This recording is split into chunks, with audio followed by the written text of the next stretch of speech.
बनी जाए। निस्से ही आए मथयन वंदामि।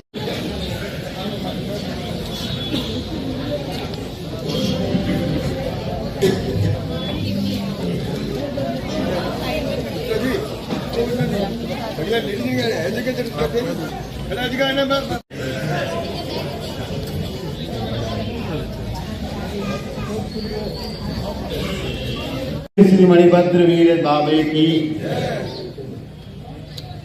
श्रीमद आत्म वल्लभ समुद्र इंद्र नित्यानंद सदगुरुभ्यो नमः।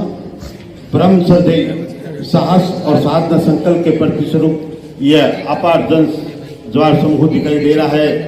ऐसे हमारे वर्तमान गठाधिपति पद्म विभूषण से पद्मश्री से सम्मानित परम श्रद्धेय गठाधिपति विजय कल्याण तीर्थोधारक शांति दूत जय आचार्य श्रीमद विजय नित्यानंद सूरी महाराजा के चरणों में करबद्ध वंदन। मंच पर उपस्थित तपस्वी और शक्ति के प्रति गुरु के प्रति प्रतिदिन समर्पण में अपने आप में उल्लेखनीय है, जिन्होंने हर परिस्थिति में अपने मनोबल को अपने गुरु के साथ जोड़ के रखा। ऐसे श्री मोक्षानंद विजय जी महाराज साहब के चरणों में कोटि वंदन। बैठे हुए साधु जी महाराज के चरणों में कोटि वंदन। और हमारे नगर की, हमारे शहर की कुलदीपिका साध्वी सिद्ध प्रज्ञा सिंह जी महाराज साहब आदि थाना के चरणों में करबद्ध वंदन। सभी से सादर जय जिनेंद्र। हमारे बीच में आज पीठाधीश्वर श्रद्धेय रामेश्वर जी महाराज साहब के चरणों में वंदन। हमारे वर्तमान विधायक श्री जेठानंद जी व्यास उपस्थित है। हमारे नगर के पूर्व विधायक बीटी कला बुलाकीदास जी कला जो हमारे बीच उपस्थित है, उन सभी का हम स्वागत अभिनंदन करते हैं। तो लीजिए अब हम ज्यादा समय न लेते हुए कार्यक्रम का शुभारंभ करते हैं।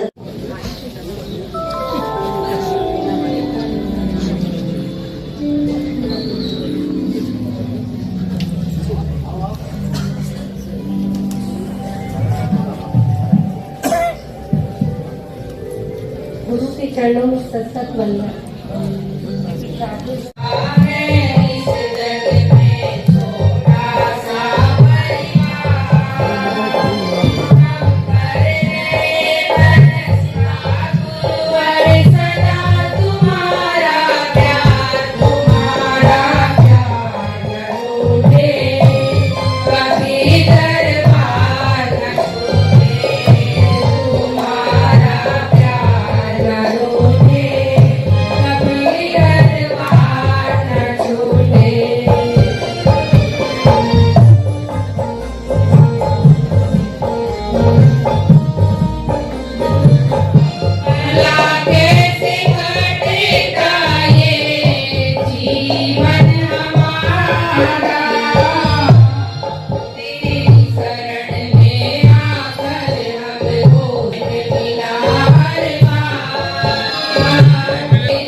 वंदे जय जिनेंद्र।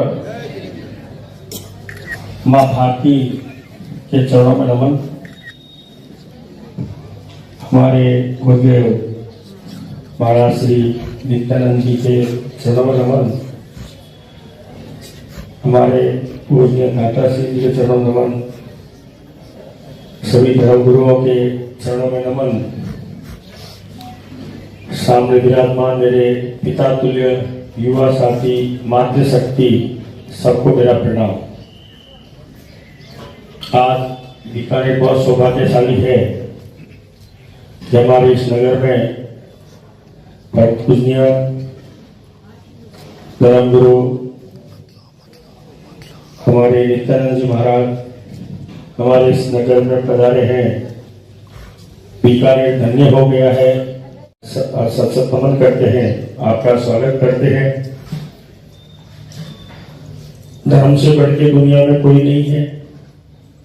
धर्म है तो हम हैं, धर्म नहीं है तो हम नहीं हैं।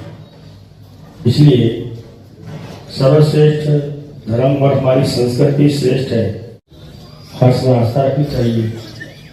हमारा धर्म अगर अखंड है, हमारी संस्कृति अगर अखंड है, तो हमारा भारत भी विश्व गुरु है।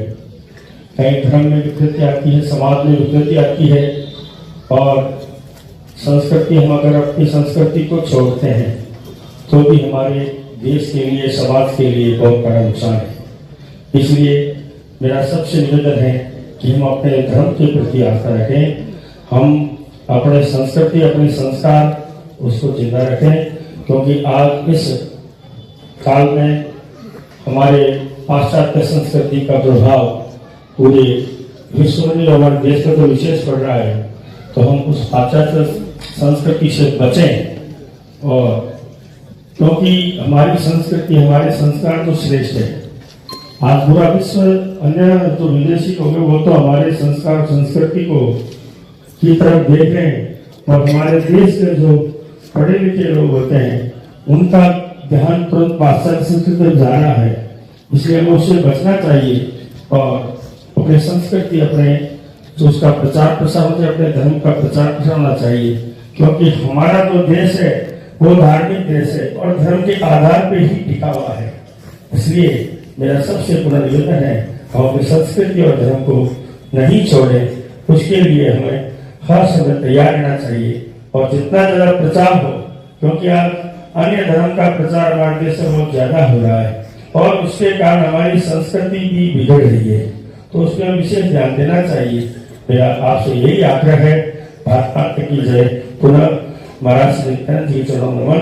जय श्री राम।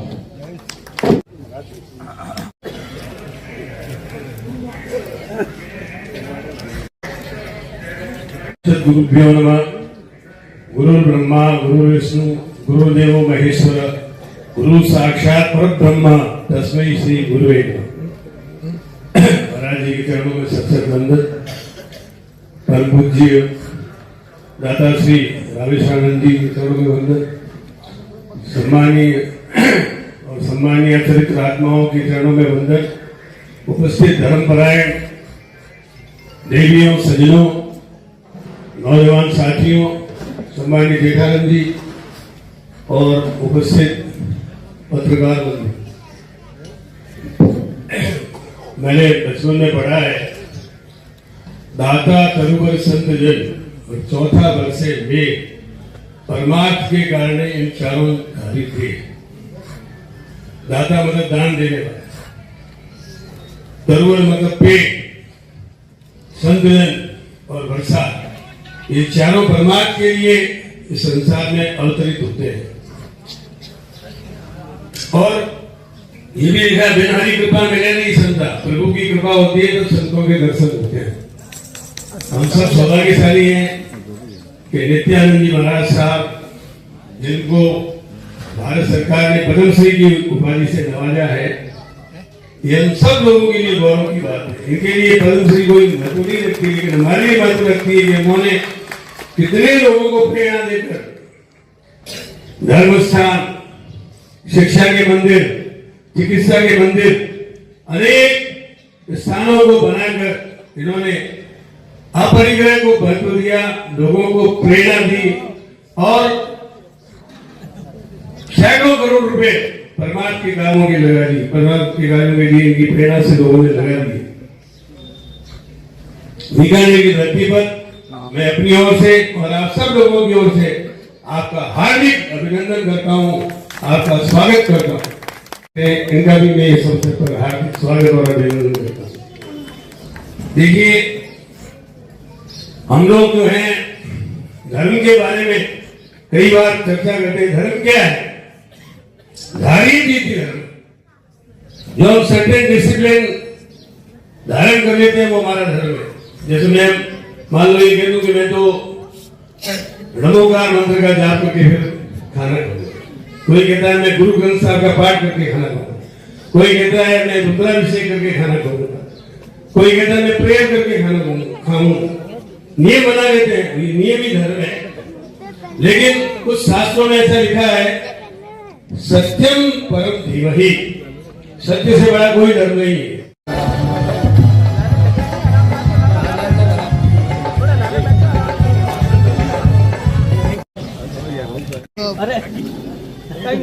कल का प्रवास सुरेंद्र जी बाधाने और बहुत ही सार गर्भित।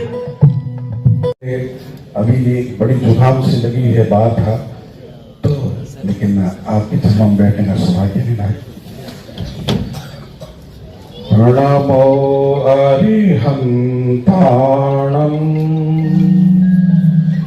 नमो सिद्धाणम् नमो आयर्याणम् नमो उवच्याणम् नमो लोये सवसाहुणम्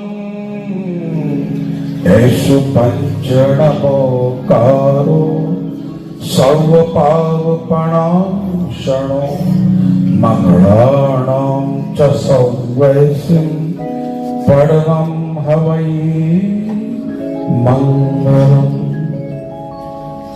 मैं इस पावन धरा को सबसे पहले प्रणाम करता हूं। जहां संत के चरण पड़ते हैं वो जगह सूचित हो जाती है, पवित्र हो जाती है, धन्य धन्य हो जाती है, कृतकृत्य हो जाती है।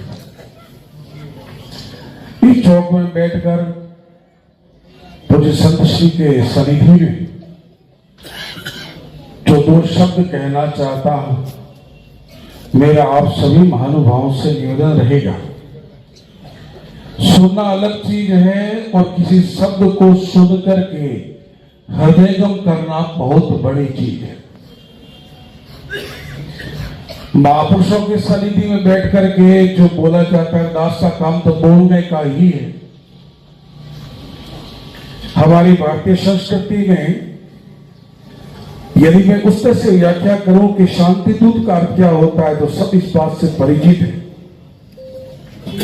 आज के युग में हर व्यक्ति परेशान है और हर व्यक्ति अशांत है। पता नहीं कैसा फैशन बन गया, कैसा ट्रेंड बन गया। जिससे पूछते हैं कैसे, just I to complete hypertension life, क्यों, व्हाई? वो कहता वो नो, मैं नहीं जानता क्यों हो रहा। और उन अशांतों को जब शांत रूप में शब्द मिलता है सुनने को, और वो शब्द सुन करके और अपने आप को धन्य धन्य कर लेते हैं, उनको शांति दूत नहीं कहेंगे तो क्या कहेंगे? ये शब्द पूज्य महाराज श्री के लिए मेरी दृष्टि में इससे आप बहुत अनंत है, उससे आप बहुत बड़े हैं। दूसरा शब्द ये उच्चारण करूं कि आप जैनाचार्य हैं। ये दास जो है ये भी आचार्य है। हम गुरुकुल में पढ़ते हैं, पहले विद्यार्थी होते हैं। पंडित मंत्रालय द्वारा इस दास को हिंदुस्तान में एक व्यक्ति को जो उपाधि मिलती है, उसका राष्ट्रसंत के रूप में ये दास आज आपके सामने बैठकर दो बातें कह रहा है। ये जो आगे शब्द लिखा है श्रीमद, श्रीमद का श्रीमद भागवत में जो अर्थ है, श्रीमदम तेनम अहंकरणानाम यक्षम भावो तदात्मय। भारतीय संस्कृति में दो ग्रंथ ऐसे, एक तो श्रीमद भगवत गीता, एक श्रीमद भागवत। और श्रीमद ये दो ही अलंकरण है पूरी संस्कृति के अंदर।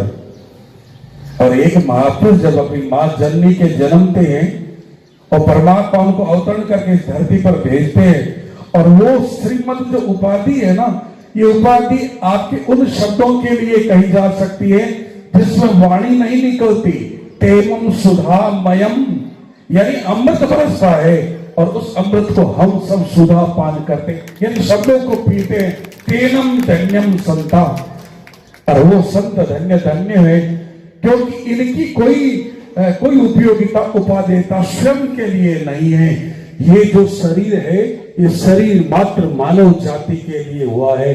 और मैं एक बात और बहुत बड़ी कहना चाहता हूं, या जितने आप सभी विराजमान हैं, मात्र सत्ता विराजमान है। और यदि आप ये हो कि आज हमारे गुरुदेव हमारे ही नगरी में आए, हम लोगों के लिए आए, तो संभवतः ये उचित नहीं होगी। मैंने कुणाल बाबू को भी मार्ग में ये कहने की इच्छा ही रखी कि संत का कोई भी धर्म नहीं होता, संत का एक धर्म होता है, परमार्थम ज्ञातो तदात्यम।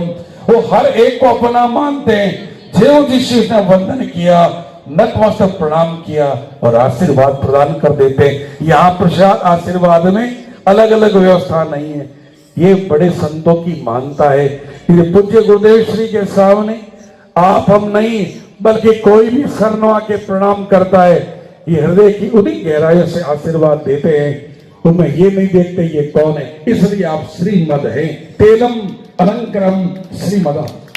और आगे लिखा है विजय। ये क्या, इस नामों की भी व्याख्या करें तो हम एक शब्द पे 9 दिन बोलना चाहेंगे कि विजय शब्द का अर्थ क्या है। तो विजय का अर्थ ये, यदि धर्म संस्कृति को देख के कहें तो कितनी बड़ी बात है कि यतो धर्मस्ततो जय। और वही बात दास कहना चाहता है, भगवान आदिनाथ के प्रगट्य से लेकर के और हम यहाँ तक भगवान महावीर तक जाए तो सारी संस्कृति पावन संस्कृति रही है। और हमारे वेदों में, हमारे उपनिषदों में एक एक चित्रण है भगवान आदिनाथ का। पूरा चरित्र आपको यजुर्वेद में मिलेगा, अन्य वेद संहिताओं में मिलेगा। मतलब कितना पुराना है हमारा। लेकिन एक चीज हमेशा गौरव अनुभूत करिए, ये मात्र सत्ता आप सब यहाँ विद्यमान है, जाके व्यापार करना है, दिन में ये करना है। मैं तो ये कहना चाहता हूँ, संतों के पावन साथी में बैठ करके, संतों की सनिधि में बैठ करके और आप यहाँ से कुछ लेकर के नहीं जाते तो इसका अर्थ है यहाँ बैठने का कोई फल नहीं। यहाँ बैठ के झोली मांडिए, यहाँ की नैतिकता को, यहाँ की मॉरलिटी को लेकर के साथ में जाइए कि आज संतों का जो आशीर्वाद मिला वो हमको विजय आशीर्वाद मिला है। और विजय आशीर्वाद खाली संत ही प्रदान कर सकते, अन्य के आपकी बात की नहीं है। और वो एक दिन के लिए नहीं, नित्यानंद है, सचिदानंद, नित्यानंद, अवधेशानंद, रामेश्वरानंद। ये नंद का अर्थ यही है कि जिन्होंने जीवन में नित्य आनंद देखा हो, is not for irregular, that is completion of the regular.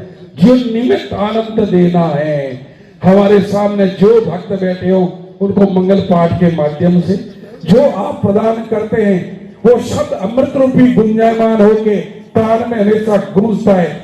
इसलिए आप तो स्वयं नित्यानंद है, नित्य आनंद देने वाले हैं। तो आपके शब्दों की या आपके नाम की मैं यदि यहाँ व्याख्या करूं तो शायद दास को फिर कभी समय मिलेगा तो बहुत कुछ बोलना चाहेगा। लेकिन हमारे माननीय कला साहब ने और जेठानंद जी महात्मा ने बोला कि ये धर्म पे चलना चाहिए। और मैं ये निवेदन करना चाहता हूं 2 मिनट की वाणी बोल करके, सनातन को ले लो चाहे भले आप जैन संप्रदाय को ले लीजिए। धर्म के 10 लक्षण माने हैं, प्रतीक्षमा दमोस्तयम, शौच इंद्रिय निग्रह, धीर विद्या सत्यम क्रोधो, धर्मम 10 लक्षण। और ये का ये सब आपको इसी में मिलेगा।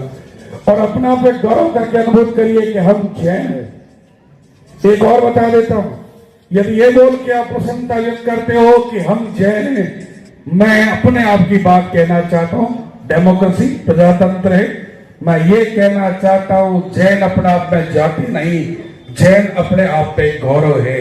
अपने आप को गौरव से ताली बजाइए और ये कहिए जी, ये कहिए कि जो यशस्वी है, तपस्वी है और मनस्वी है, हम जैन हैं। ये आपको गौरव अपने आप पे होना चाहिए कि हम पूज्य गुरुदेव के सन्निधि में रह करके अपने आप को तपस्वी मानते हैं। और जैन का अर्थ सिर्फ यही है।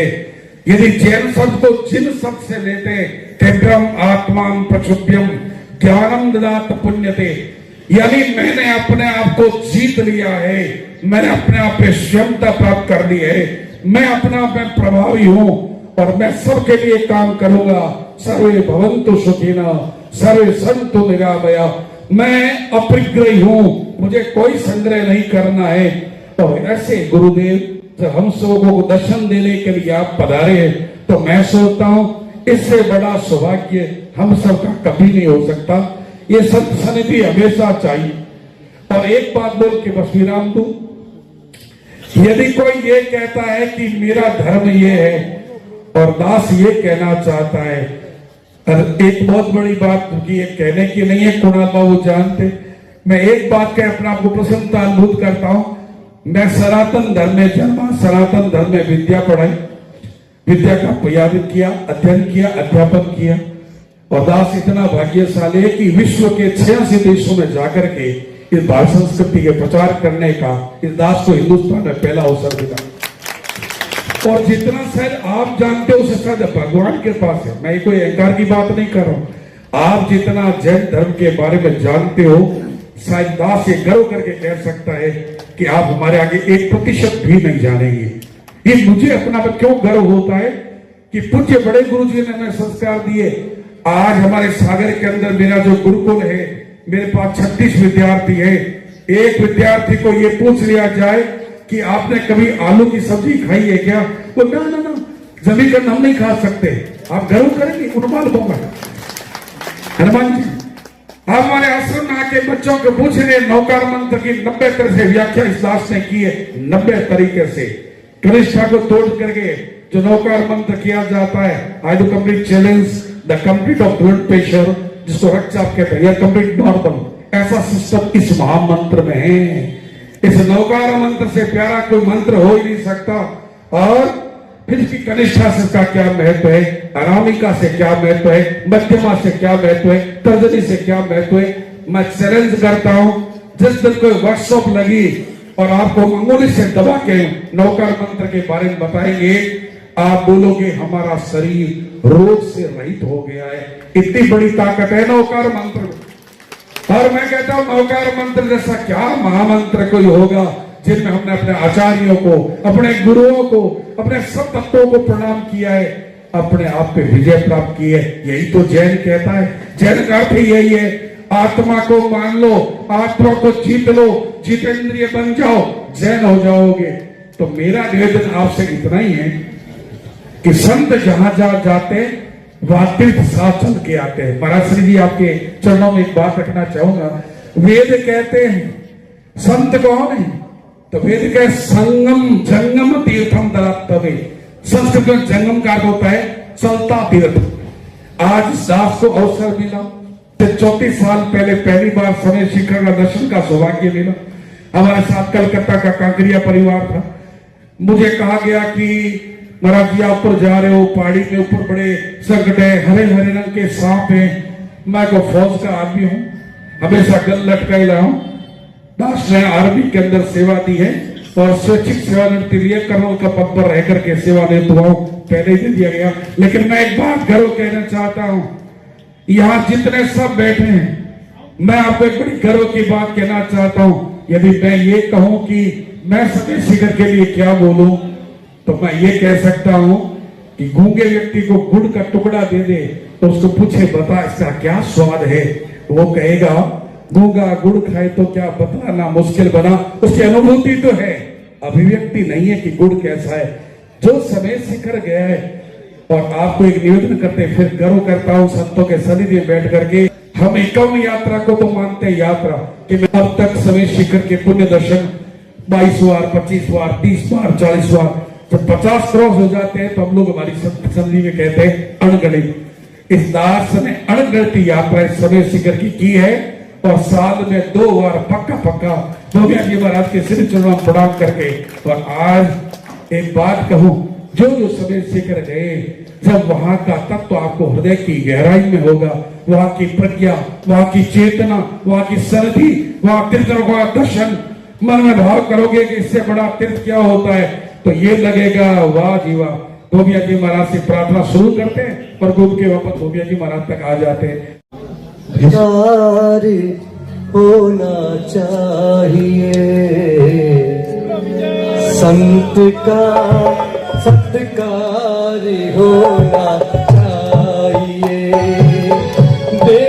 व्यवहारी होना चाहिए, देव व्यवहारी होना चाहिए, संत का सत्कारी होना चाहिए, संत का सत्कारी होना चाहिए, संत का सम्मान होना चाहिए, विश्व ही परिवार।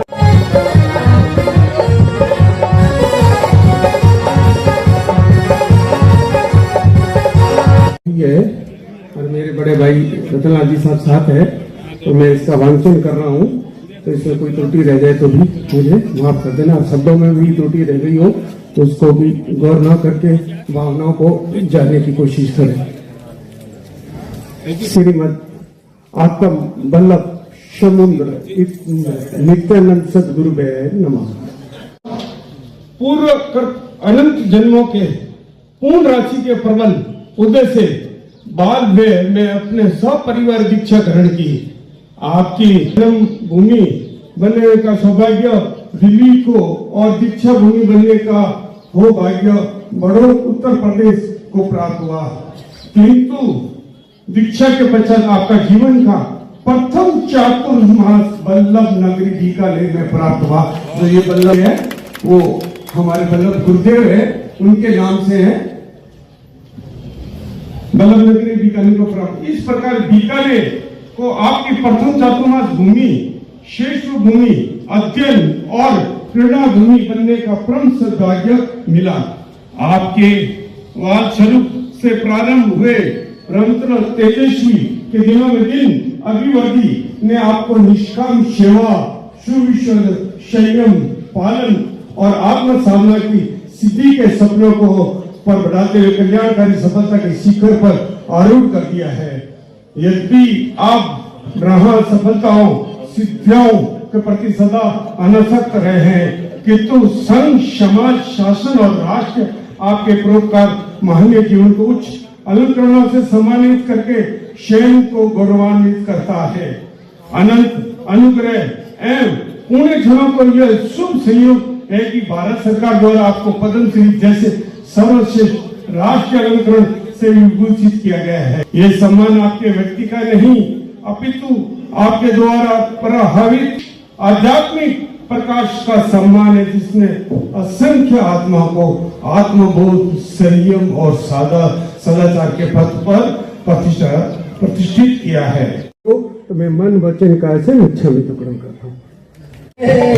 उनके हर दम आनंद ही आनंद है, आनंद जी से जिनका संबंध है, उनके हर दम आनंद ही आनंद है। दीन दुखियों के दुख को है जाना, दुख सबका मीठे दिल में खाना। दीन दुखियों के दुख को है जाना, दुख सबका मीठे दिल में खाना। इनके चेहरे पे करुणा का रंग है, इनके चेहरे पे करुणा का रंग है, रहता हरदम आनंद ही आनंद है। नित्यानंद जी से जिनका संबंध है, उनके हरदम आनंद ही आनंद है, उनके हरदम आनंद ही आनंद है। आज हमारी बारी है, अब आज हमारी बारी। अशोक जी सिपाही और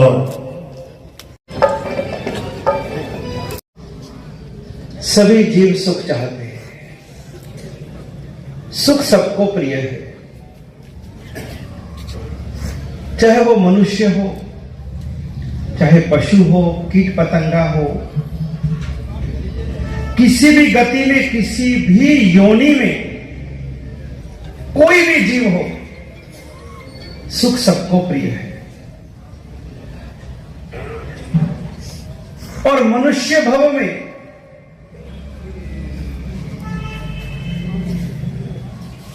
सुख चाहने वाला व्यक्ति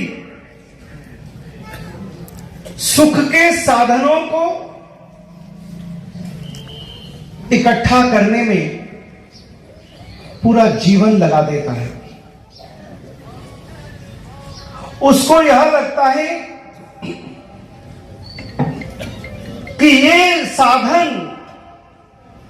मुझे सुखी बना देंगे, तो नाशवान वस्तु आपको शाश्वत सुख कैसे दे सकती है? जो सुख मिलेगा वो भी नाशवान ही होगा।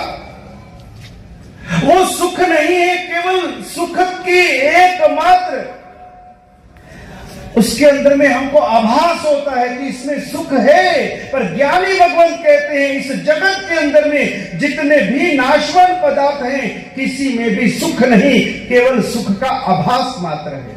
संसार जीवित रहेगा, जब तक संसार में रहेंगे तब तक जन्म मरण चलता रहेगा, और जब तक जन्म मरण के घेरे में रहेंगे कभी भी हम सुख को प्राप्त नहीं कर पाएंगे। उसके लिए कुछ और मार्ग है। संतों का कार्य इस जनता को उस दिशा की ओर इंगित करने का, संकेत करने का कि भैया तुम किधर भाग रहे हो, तुम्हारी मंजिल उधर नहीं जिधर तुम भाग रहे हो, तुम तो अपनी मंजिल से और दूर होते जा रहे हो, और दूर होते जा रहे हो। संत करते हैं तुमको सही दिशा का मार्गदर्शन कि भैया इधर नहीं इधर चलो, नाशवन नहीं शाश्वत को पकड़ो, बाहर नहीं अपने भीतर उतरो। आज इस मंच पर संत समागम हुआ है। यह हमारी भारत की खूबसूरती है। हमारे भारत की सनातन और पुरातन यदि कोई संस्कृति है तो उसमें वैदिक संस्कृति और श्रवण संस्कृति, वैदिक संस्कृति और जैन संस्कृति, यही हमारी भारत की आत्मा है, यही हमारी मूल संस्कृति है। और आज वैदिक और जैन दोनों संस्कृतियों का संगम इस मंच पर हुआ है।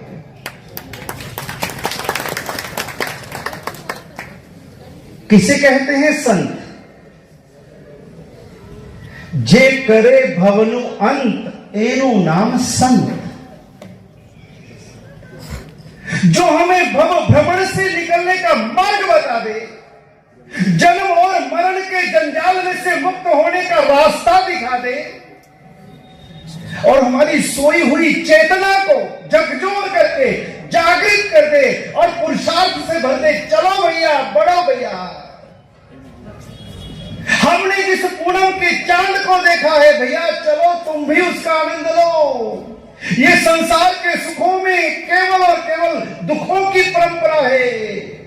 इसमें कुछ नहीं मिला, ना किसी ने पहले पाया है, ना वर्तमान में पाएगा, ना भविष्य में कोई पा पाएगा। ये तो नाशवान है। सच्चा सुख इसमें।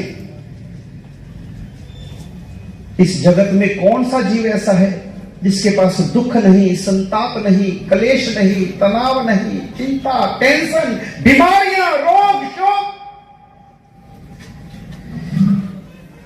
सभी के कोई ना कोई बीमारी, कोई ना कोई रोग लगा हुआ है, कोई ना कोई चिंता सता रही है। घरों के अंदर दवाइयों के डब्बे भरे पड़े हैं। बिना दवाई के आजकल जीवन नहीं चलता। पहले समय में ना इतने हॉस्पिटल थे, ना इतने डॉक्टर थे, ना इतने मेडिकल की दुकानें थी। लेकिन आज साइंस बढ़ी, विज्ञान बढ़ा, साधन बढ़े, सुविधाएं बढ़ी। व्यक्ति जिन जिन साधनों से बहुत सुखी हो सकता था, वो सारे साधन आपने अपने जीवन में बसा लिए। हुआ क्या? हॉस्पिटल बढ़े या कम हुए, डॉक्टर बढ़े या कम हुए, बीमारियां बढ़ी या कम हुई। इन साधनों ने आपके शरीर को, आपके तन को, मन को, जीवन को पूरी तरह से रोगग्रस्त कर दिया, क्योंकि रास्ता गलत था, दिशा गलत थी। साधनों से नहीं, साधना से कल्याण होगा। दी आएगी ना सोना काम आएगा, ना चांदी आएगी। जिसको तुम जोड़ रहे हो और जिसके भाव बढ़ रहे ना, कुछ काम नहीं आएगा। भाव बढ़ते देख देख के खुश होते रहो, कुछ काम नहीं आएगा। ये सब पीछे भी झगड़े का ही कारण बनता है। घरों के अंदर में झगड़े का मूल कारण क्या है? जर जोरू जमीन। अनादिकाल से यही झगड़े का मूल कारण बना है। घर घर के अंदर में भी धन के लिए, संपत्ति के लिए भाई भाई के खून का प्यासा बन जाता है। जैन और वैदिक संस्कृति कितनी महान है, किन नामों के साथ में कितना रहस्य भरा हुआ है। एक नाम आप स्मरण करोगे, उस स्मरण के अंदर में सभी तीर्थंकरों का नाम एक साथ में आ जाएगा। पहले तीर्थंकर का नाम क्या? ऋषभदेव। पहले तीर्थंकर का नाम ऋषभदेव और अंतिम तीर्थंकर का नाम महावीर स्वामी। ऋषभ का र, महावीर का म, दोनों को जोड़ दो राम, राम को भजो, 24 तीर्थंकर का नाम उसमें आ जाएगा। एक राम नाम के अंदर में 24 के 24 तीर्थंकर एक साथ में उतरते हैं। राम कहते ही ऋषभ से महावीर तक सबका उसमें संयोजन हो जाता है। ये राम इतना पवित्र नाम है।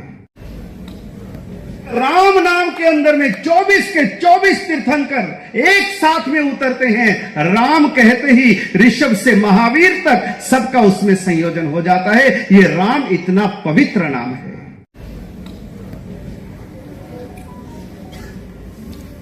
संत कवि तुलसी रामचरितमानस में संत दर्शन की महिमा का वर्णन करते हुए लिखते हैं, नयननि संत दरस नहीं देखा,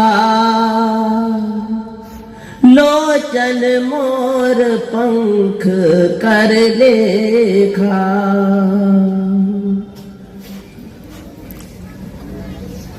जिन आंखों ने संत महापुरुषों के दर्शन नहीं किए, उस व्यक्ति की आंखें चाहे दिखने में बहुत खूबसूरत भी क्यों न लगती हो, आकर्षक भी क्यों न लगती हो, लेकिन वह निरर्थक है, निरुपयोगी है, उनकी कोई सार्थकता नहीं। कैसे? जैसे मोर के पंख के ऊपर, जैसे मोर के पंख के ऊपर दिखने वाली जो आंखें होती हैं, चित्रित आंखें जो होती हैं, दिखने में चाहे क्यों न खूबसूरत लगती हो, बहुत मनमोहक लगती है, आकर्षक लगती है, रंग बिरंगी लगती है, लेकिन वो देख नहीं सकती, निरर्थक है, शून्य, कोई वैल्यू नहीं। जिन आंखों ने संत महापुरुषों के दर्शन नहीं किए, उनकी आंखें मोर पंख का लिखित नेत्रों के साथ निरर्थक है, शून्य है। आज आप कितने भाग्यशाली हैं। पुण्य पुंज बिनु मिलहि न संता।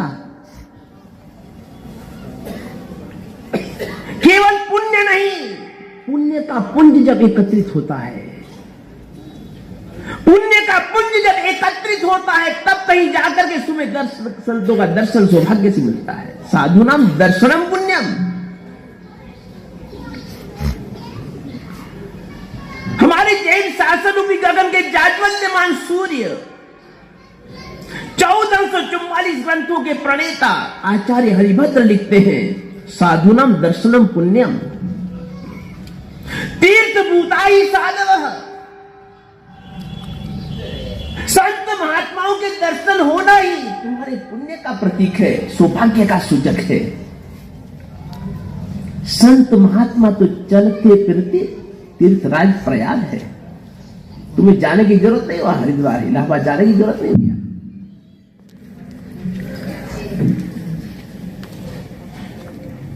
अरे जिन संतों के जीवन में ज्ञान योग, भक्ति योग, कर्म योग का त्रिवेणी संगम है, जिन संत महात्माओं के जीवन में सम्यक दर्शन, सम्यक ज्ञान, सम्यक चारित्र का,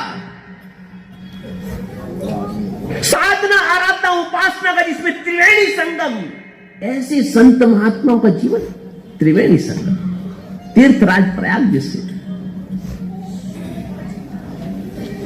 संत कवि तुलसी मुद मंगल में संत समाजू, जो जग जगम तीर्थ राजू।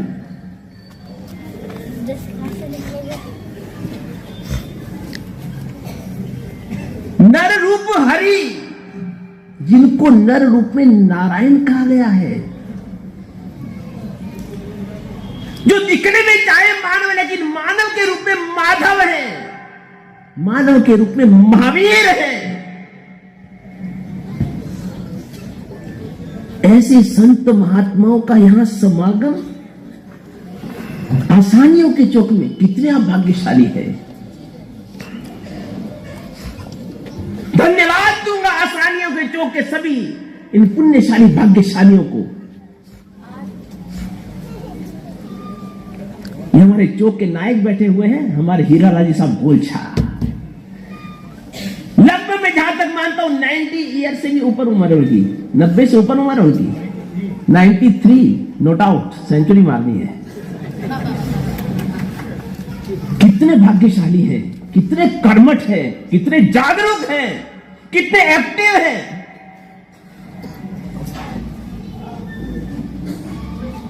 इस उम्र में भी इतने वो सक्रिय हैं, समर्पित हैं और पूरे सारे आसानियों के चौक को, सारे मोहल्ले को एक सूत्र में पिरो करके जिन्होंने रखा हुआ है। सूत्रधार है, कर्णधार है।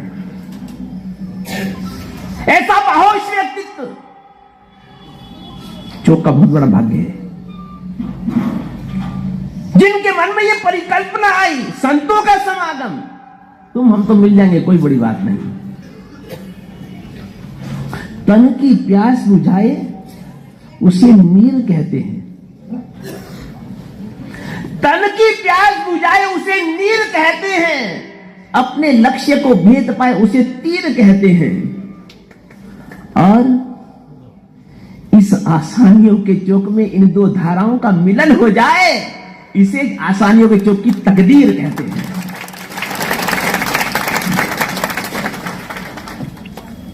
जहां पर भी दो नदियों का संगम होता है, दो धाराओं का संगम होता है, वो तीर्थ बन जाता है।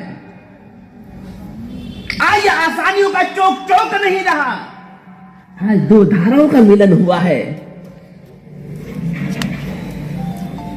जैन और वैदिक धारा का सुभग मिलन हुआ है। आज ये आश्रमिया का चौक एक तीर्थ बन चुका है। तो शंकराचार्य से एक जिज्ञासु ने प्रश्न पूछा, भगवान, यदि हमें जल के सागर के इस किनारे से परले किनारे पर जाना हो तो उसके लिए माध्यम है नौका। हम नाव में सवार होकर के हम जल के सागर के इस किनारे से परले किनारे तक जा सकते हैं, परले किनारे तक पा सकते हैं। लेकिन प्रभु, एक मन में उलझन है, इस मेरी मन की उलझी गुत्थी को तो सुलझाइए प्रभु।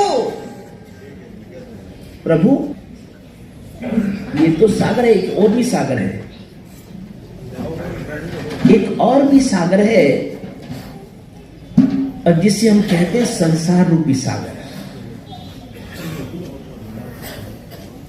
इस जल के सागर का पार पारा तो फिर भी शक्य है, संभव है, सरल है, तो कोई बड़ी बात नहीं है। लेकिन प्रभु, एक जो संसार रूपी सागर है, बड़ा आजाद है, असीम है, न उसका और दिखाई देता, न छोर दिखाई देता है। जिस संसार रूपी सागर में क्रोध, मान, माया, लोभ रूपी कषायों के महामत्स्य हमेशा मुंह पाए पड़े रहते, न जाने तुम्हें कब लीन जाए। जिस संसार रूपी सागर में विषय विकारों के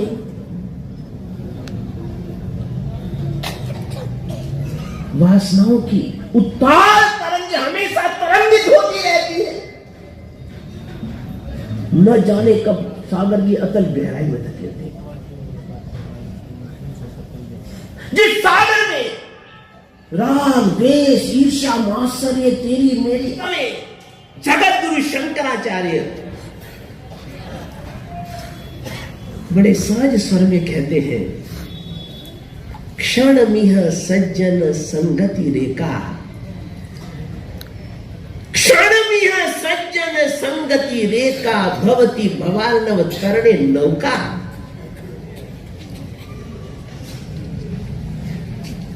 क्षण भर की भी जो संतों की संगति है, कुछ पलों का भी जो संतों का सानिध्य है, सहवास है,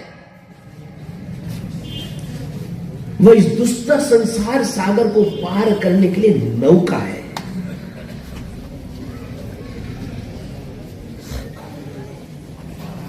आज तुम्हारे यहाँ पर एक नौका आई है, भवसागर से पार होना तो आ जाओ, बैठ जाओ, नौका में बैठ जाओ। ये सत्संग की नाव है।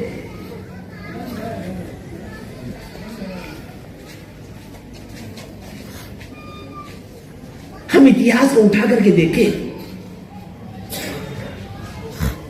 एक नहीं ऐसे अनेकों उदाहरण मिलेंगे। याद करो अर्जुन माली को प्रतिदिन नियमित रूप से 7 हत्याएं करने वाला, 6 पुरुषों 1 स्त्री की प्रतिदिन नियमित रूप से हत्याएं करने वाला अर्जुन माली, स्त्री हत्या, गौ हत्या, बाल हत्या, ऋषि हत्या, चारों प्रकार की क्रूर हत्याएं करने वाला दृढ़ प्रहारी को देखो, जिनके हाथ हमेशा खून से सने रहते थे, जिनकी आत्मा हमेशा पाप पंख में लिप्त रहा करती थी, लेकिन जैसे ही अर्जुन माली और दृढ़ प्रहारी जैसे हत्यारे को भी परमात्मा भगवदगी तारक महावीर का संग मिला, संग का रंग चढ़ा, और संग का रंग चढ़ते उसे जीवन जीने का ढंग ही बदल गया। वो पापात्मा भी महात्मा और महात्मा से परमात्मा बन गए। याद करो अंगुली माली को, अंगुली माली जिसको शौक था निर्दोष निरपराधी लोगों की हत्याएं करके, निशंस हत्याएं करके, उनकी अंगुलियां काट काट करके माला बनाकर धारण किया करता, उसका शौक था, और इसीलिए उसका नाम अंगुली माली पड़ा।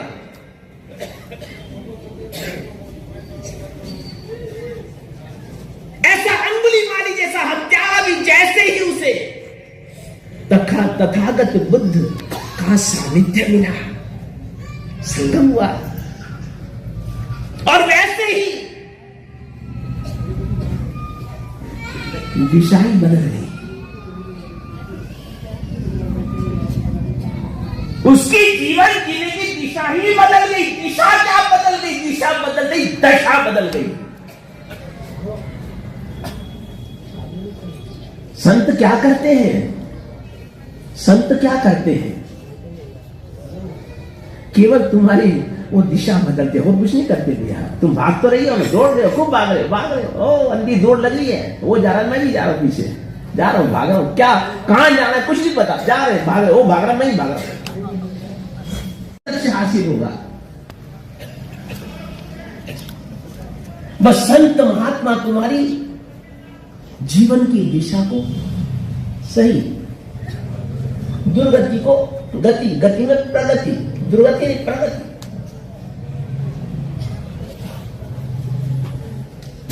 दिशा बदल गई, दशा बदल जाती है, नजरें बदल गई, नजारे बदल जाते हैं।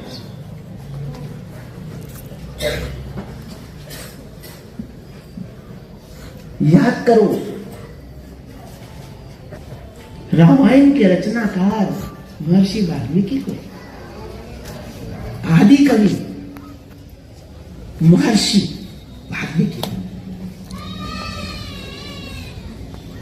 एक डाका डाला करते थे। उनका पूर्व जीवन देखें। लेकिन जैसे ही महर्षि नारद का उन्हें संग मिला, सहवास मिला, और जैसे उनके कान में महर्षि नारद ने राम नाम का मंत्र फूका, और वैसे ही जो भी उनका जीवन वन बन चुका था, जीवन वन जंगल बन चुका था, और वो जीवन वन में से दोष, दुर्गुणों, दुर्भावनाओं के, दुराशों के कांटे दूर हुए, और जीवन वन ही नहीं, उपवन ही नहीं, नंदन वन,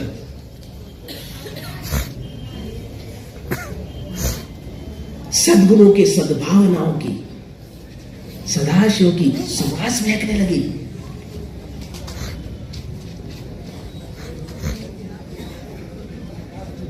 याद करो प्रभु डाकू को, 500 डाकुओं का सरदार प्रभव, जैसे ही जम्बू स्वामी का कुछ पलों का सहवास मिला, कुछ पलों का साविस, केवल आज नवपरिणीता अपनी नवपरिणीता पत्नियों से चर्चा चल रही, केवल वो चर्चा को सुन रहा है। वो तो डाका डालने के लिए आया था, चोरी करने के लिए आया था। प्रभु तो 500 डाकुओं का सरदार था, लेकिन जैसे ही जम्बू स्वामी की वार्ता सुनी, जम्बू स्वामी का संग मिला, और वैसे ही वो प्रभु डाकू लुटेरा, क्या बात करते हो। जम्बू स्वामी के साथ में केवल दीक्षित ही नहीं हुआ, चारित्र की चादर तो ही नहीं ओढ़ा, संत ही क्या बना, साधु ही क्या बना, आचार्य बना। भगवान महावीर की पाठ परंपरा को शोभायमान करने वाला आचार्य प्रभु स्वामी बना। मैं 65 साल से रवाना हुआ, बिल्कुल मेरे साथ में कदम से कदम मिला करके मेरे साथ रहे। कोई भी यहां पर आयोजन क्यों न हो, एक चाव चढ़ जाता है, एक जोश, एक धन्य हो भैया। बहुत बहुत तहे दिल से आसानियों के चौक और आसानियों के मोहल्ले में रहने वाले जन को, जन जन को, ये आज का आयोजन केवल जैनियों का नहीं है, जन जन का है, पूरे चौक का है, पूरे जन जन का है, प्रत्येक धर्म जाति संप्रदाय वर्गों के है। संत सबके हैं, दिखने में चाहे ठीक है, मैं जैन संत दिखाई देता हूं, लेकिन केवल जैन संत नहीं हूं, मैं जन जन का संत हूं, जन जन का संत हूं। मकर संक्रांति का भव्याति भव्य आयोजन हमारे पैचरन दादावाड़ी में रखा गया है। ठीक समय पर बाहर से भी देश भर से लोग आ रहे, भक्त आ रहे हैं। तो आप तो बीकानेर यहाँ बैठे हैं, यहाँ घर बैठे गंगा आई है तो डुबकी लगाना न चुके। कल संक्रांति के अवसर ठीक 10 बजे कार्यक्रम का शुभारंभ होगा पैचरन दादावाड़ी में। बीकानेर का जन जन आमंत्रित है, अवश्य पधारे और इस कार्यक्रम की शोभा बढ़े। धन्यवाद। सर्व मंगल मांगल्यं सर्व कल्याण कारणम प्रधानम सर्वधर्माणां जैनम जय श्री